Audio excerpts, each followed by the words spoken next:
मैं हूं भीमराव अंबेडकर। पिछले भाग में आपने देखा कि मेरा बचपन कैसे बीता, मुझे अपने बचपन के दिनों में किन किन परिस्थितियों का सामना करना पड़ा, और आज मैं आपको अपने पढ़ाई के समय का संघर्ष के बारे में आप सबको बताऊंगा। तो वीडियो को अंत तक जरूर देखें ताकि आप इस वीडियो से कुछ नया सीख पाएं। और अगर आपको वीडियो पसंद आए तो लाइक, शेयर, कमेंट और चैनल को सब्सक्राइब जरूर करें। आइए वीडियो शुरू करते हैं। एक सवाल जो इतिहास के सबसे जरूरी सवालों में से एक है, क्या एक इंसान जिसे समाज ने इंसान मानने से इनकार कर दिया हो, वो दुनिया का सबसे पढ़ा लिखा इंसान बन सकता है? हमने देखा था उनका बचपन, वो छोटा बच्चा जो क्लास में अलग बैठता था, जो पानी के लिए तरसता था, जो स्कूल की दीवारों के बाहर खड़ा रहकर भी पढ़ने की जिद नहीं छोड़ता था। लेकिन अब वो बच्चा बड़ा हो गया था और अब उसकी लड़ाई सिर्फ एक स्कूल से नहीं, पूरे सिस्टम से थी। 1907 का साल था। मुंबई के एल्फिंस्टन हाई स्कूल में मैट्रिक का रिजल्ट आया। एक लड़के का नाम था भीमराव रामजी अंबेडकर। वो पास हो गया था, लेकिन ये सिर्फ पास होना नहीं था, ये एक विस्फोट था। क्योंकि उस जमाने में किसी अछूत बच्चे का मैट्रिक पास करना वो किसी चमत्कार से कम नहीं था। मुंबई के महार समाज ने जश्न मनाया, दावत दी गई, और उस दावत में एक बुजुर्ग कवि दादा केलुस्कर ने भीमराव को एक किताब भेंट की, गौतम बुद्ध की जीवनी। उस एक किताब ने एक लड़के की पूरी जिंदगी बदल दी। लेकिन ये कहानी यहाँ से आसान नहीं हुई, बल्कि यहाँ से असली इम्तिहान शुरू हुआ। 1908 में भीमराव ने एल्फिंस्टन कॉलेज में दाखिला लिया। अब सोचिए, एक ऐसा नौजवान जो कॉलेज में पहुंच गया जहाँ उसकी जाति के लोग झाड़ू लगाते थे, जहाँ ऊंची जाति के छात्र उससे एक ही नल पर पानी नहीं पीते थे, जहाँ उसे कक्षा में अलग बिठाया जाता था, पर भीमराव पढ़ता रहा। क्यों? क्योंकि उसके पिता रामजी सकपाल ने एक बात कही थी, बेटा तलवार से नहीं किताब से लड़ना। और भीमराव ने वो हथियार उठाया जिसे कोई छीन नहीं सकता था। 1912 में उन्होंने बॉम्बे यूनिवर्सिटी से ग्रेजुएशन किया, अर्थशास्त्र और राजनीति विज्ञान में। बड़ौदा के महाराजा सयाजीराव गायकवाड़,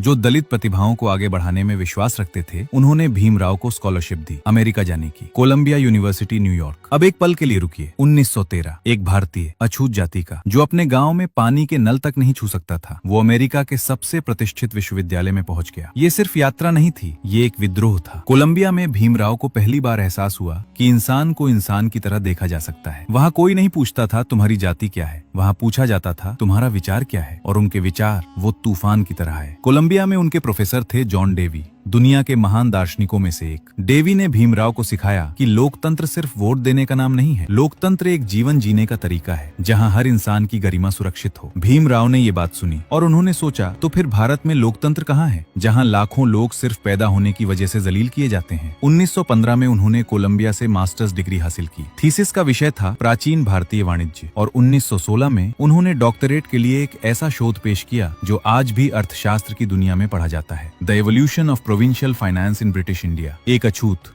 डॉक्टर बन गया, लेकिन किस्मत को शायद और इम्तिहान लेने थे। स्कॉलरशिप खत्म हुई, भीमराव को वापस भारत आना पड़ा, और जब वो लौटे तो भारत वैसा ही था, वही जातिवाद, वही घृणा, वही दीवारें। बड़ौदा स्टेट में नौकरी मिली सैन्य सचिव के रूप में, लेकिन वहाँ भी कोई उन्हें पानी नहीं देता था। फाइलें उनकी मेज पर फेंकी जाती थी, हाथ से नहीं दी जाती थी, क्योंकि हाथ लगाने से वो अपवित्र हो जाते। एक डॉक्टर, एक विद्वान, और उसके साथ यही सलूक। भीमराव रात को होटल में ठहरे। वहाँ भी जब पता चला कि वो महार हैं, तो सामान बाहर फेंक दिया गया, उन्हें निकाल दिया गया। उस रात उन्होंने एक डायरी में लिखा, मुझे नहीं पता मैं कहाँ जाऊँ, पर मैं यही रहूंगा और इस देश को बदलूंगा। और उन्होंने तय किया वो वापस जाएंगे, और इस बार और बड़ी डिग्री लेकर आएंगे। 1920 में फिर एक बार जहाज पर चढ़े, इस बार लंदन स्कूल ऑफ इकोनॉमिक्स, और साथ में ग्रेजिन, जहाँ वो बैरिस्टर बनने की पढ़ाई करेंगे। पैसे नहीं थे, कपड़े कम थे, खाना सीमित था, लेकिन किताबें हमेशा थीं। लंदन में भीमराव रोज सुबह 4 बजे उठते थे, रात के 2 बजे तक पढ़ते थे। वहाँ के एक साथी ने बाद में बताया, हमने उन्हें कभी खाली बैठे नहीं देखा, हाथ में हमेशा एक किताब होती थी।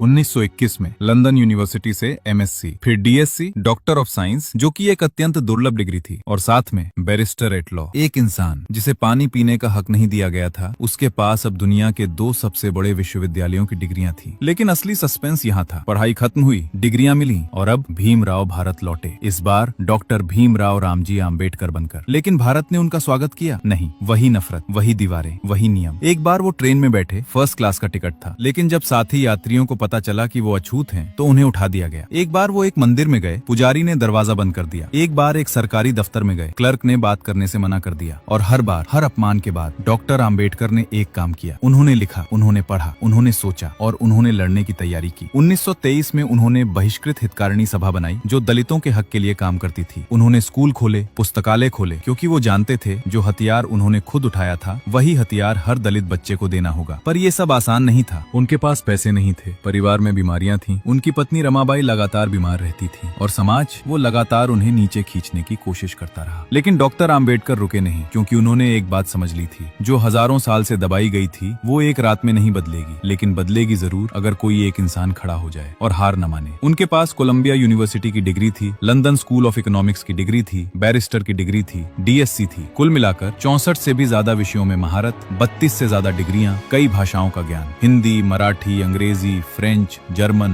पाली, संस्कृत। वो उस दौर के सबसे पढ़े लिखे भारतीयों में से एक थे और वो उस जाति से थे जिसे पढ़ने का अधिकार तक नहीं था। सोचिए, जिस समाज ने उन्हें इंसान मानने से इनकार किया था, उसी समाज के लिए उन्होंने भारत का संविधान लिखा। जिस देश ने उन्हें पानी नहीं पीने दिया, उस देश को उन्होंने आजादी के बाद एक नया कानूनी ढांचा दिया जो हर इंसान को बराबर का दर्जा देता है। 14 अप्रैल 1891 को एक बच्चा पैदा हुआ था जिसे दुनिया ने अछूत कहा, और उसी बच्चे ने किताबों को हथियार बनाकर पूरे सिस्टम को हिला दिया। डॉक्टर भीमराव रामजी आम्बेडकर की पढ़ाई सिर्फ डिग्रियां नहीं थी, वो एक इनकार था, हर उस जंजीर का इनकार जो सदियों से करोड़ों इंसानों के पैरों में डाली गई थी। और आज जब भी कोई दलित बच्चा स्कूल जाता है, किताब खोलता है, सपना देखता है, वो सिर्फ पढ़ नहीं रहा होता, वो आम्बेडकर का वो काम जारी रख रहा होता है जो अभी खत्म नहीं हुआ। क्योंकि जो इंसान टूटने से मना कर दे, उसे कोई व्यवस्था नहीं तोड़ सकती।